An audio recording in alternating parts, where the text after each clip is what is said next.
Hi అండి, అందరికీ నమస్కారం. Welcome back to Jyothi kitchen.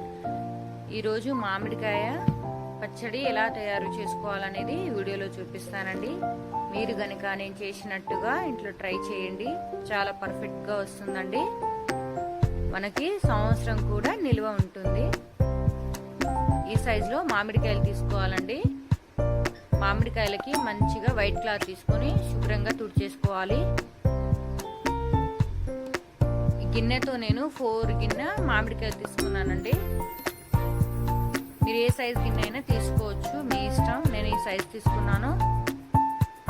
4 వేసేసుకున్నాను. దానికి సరిపోయేటట్టు నేను 1 గిన్నె కారం పొడి వేసుకుంటున్నానండి.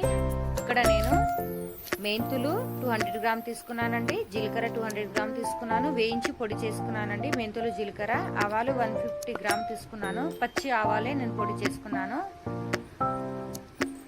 ఇక్కడ మరో గిన్నెలో కారం పొడి. మనకి ఇవన్నీ జీలకర్ర, ఆవాలు, మెంతులు అన్నీ మంచిగా కలిపేసుకోవాలండి. అన్నీ మంచిగా కలిసేటట్టుగా కలిపేసుకోవాలి.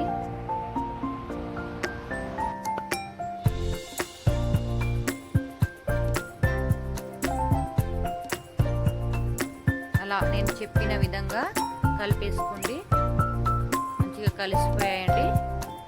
ఇప్పుడు పక్కన పెట్టేద్దాం. మరో పక్కన వెల్లుల్లి తీసుకున్నానండి. మనకు కావాల్సినంత తీసుకోండి. నేను ఇప్పుడు రోల్లో పచ్చగా దంచేసుకుంటున్నానండి. ఎందుకంటే మనం మిక్సీలో చేసామనుకోండి పేస్ట్లో అయిపోతుంది, కాబట్టి నేను ఇలా చేసుకుంటున్నాను. రోల్లో ఈ సైజులో తీసుకున్నాను. టేస్ట్ బాగుంటుంది అనేసి నేను ఇలా చేస్తున్నాను. మరో పక్కన నేను గిన్నె తీసుకున్నానండి. స్టవ్ ఆన్ చేసి స్టవ్ మీద గిన్నె పెట్టుకున్నాను. హీట్ అయ్యాక నేను విజయ ఆయిల్ తీసుకున్నానండి.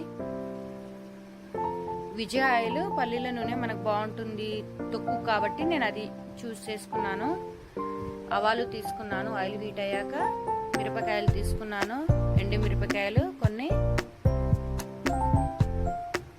మధ్యలో అలా కలుపుకోవాలండి. ఆయిల్ కొంచెం ఎక్కువ పడుతుందండి, తొక్కు కదా. మనం ఆయిల్ ఎంత కొంచెం ఎక్కువగా ఉండడం వల్ల మనకి తొక్కు ఎక్కువ రోజులు నిల్వ ఉంటుంది. వెల్లుల్లి నేను దంచేసుకున్నాను కదండి, అది నేను ఆయిల్లో వేసుకుంటున్నాను. మెల్లిగా వేసుకోవాలి, ఆయిల్ పైకి వస్తుంది కాబట్టి అన్నీ అందులో వేసుకోండి. స్టవ్ సిమ్లో చేసుకోవాలండి. అలా కలుపుకోవాలి. మధ్యలో కలుపుకుంటూ 2 మినిట్స్ వరకు కలపాలండి. అలాగే నేను చెప్పిన విధంగా చూడండి, ఇలా ఫ్రై చేసుకోవాలండి. ఎక్కువ ఫ్రై కాలేదు, ఎక్కువ పచ్చితనం కూడా ఉండకుండా మీడియం చేసుకోవాలి. ఇప్పుడు మనం కారం పొడి అది తీసుకున్నాం కదండి, కలిపేసుకున్నాం కదా ఇంతకు ముందు. అందులో నేను వేడి ఆయిల్ వేసేసుకున్నాను. ఇప్పుడు మొత్తం కలిపేసుకోవాలి. మొత్తం కారం పొడికి అన్ని కలిసేటట్టుగా ఇలా మొత్తం కలుపుకోవాలి.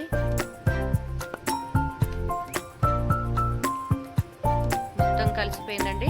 ఇలా కలిసిపోయిన తర్వాత నేను 10 మినిట్స్ ఫ్యాన్ కింద పెట్టేస్తానండి. చల్లార్చాలి కాబట్టి, చల్లగుంటే బాగుంటుంది. ఇప్పుడు నేను 10 మినిట్స్ పక్కన ఫ్యాన్ కింద పెట్టేశాను. 10 మినిట్స్ అయిన తర్వాత నేను చూస్తున్నానండి, కలిపేసుకుంటున్నాను. ఇప్పుడు మంచిగా చల్లగా అయిపోయిందండి. మొత్తం కూల్ అయిపోవాలండి, ఇంత కూడా హీట్ ఉండకూడదు. మొత్తం ఈ విధంగా కలిపేసుకోండి. ఇప్పుడు ఇంతకుముందు ముక్కలు ఉన్నాయి కదండి, ఆ ముక్కలకి నేను కొన్ని తీసుకొని గిన్నెలో సాల్ట్ వేసుకొని మంచిగా కలిపేసుకోవాలి. ఇలా ఈ విధంగా నేను చెప్పిన విధంగా కలిపేసుకోండి. ఎందుకంటే మనకు ముక్కలకి ఎంత మంచిగా సాల్ట్ పడుతుందో అంత మంచిగా టేస్ట్ బాగా వస్తుందండి. నేను ఇంతకుముందు అసలు యాడ్ చేయలేను సాల్ట్, ముక్కలకే మంచిగా కలిపేసుకున్నాను. ఇక్కడ నేను కారం పొడి మసాలా అంతా మనం రెడీ చేసుకున్నాం కదండి, అది నేను ఇందులో వేసుకుంటున్నాను. కలిపేసుకోవాలి. ఇలా ఈ విధంగా నేను చెప్పిన విధంగా కలిపేసుకోవాలి.